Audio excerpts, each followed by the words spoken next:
Listen, it is nice to be here on the floor on a Monday evening and to hear final passage by unanimous consent of a bill to recognize and honor the life of our former Congressman Don Young. Don passed in March unexpectedly after 49 years in service, and it's always hard to figure out appropriate ways to recognize the life of a true public servant, as Congressman Young truly was.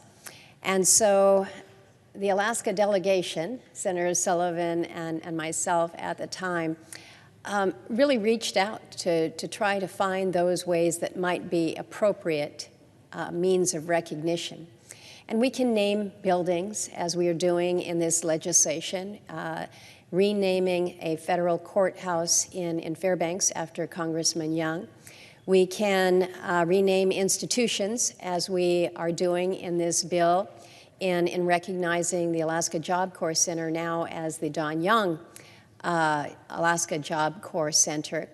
And you can also do it through naming of monuments. And we have certainly a fair number of mountains, lakes, rivers in the state of Alaska that are pretty extraordinary.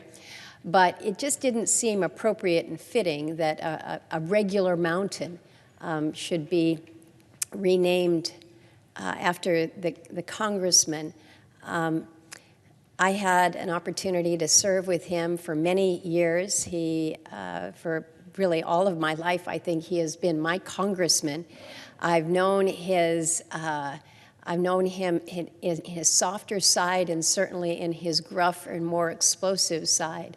And so as we were looking for something that might be fitting, we looked not only at mountains, but we looked at mountains that continue to blow their top to this very day, and selected a volcano on the Aleutian Islands that is currently named, I believe it's pronounced Mount Cerberus.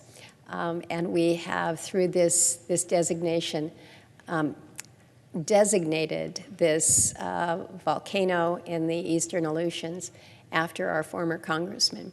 Fitting tributes to a giant of a man, and one that I think of every day. I know Alaskans think of the contributions that he has made. So in this simple resolution recognizing and honoring the congressman, whether it is institutions, buildings, or volcanoes, Don Young's name will live for quite some period of time. So I'm pleased to actually be here on the floor with my friend and colleague, Senator Sullivan, to recognize this evening.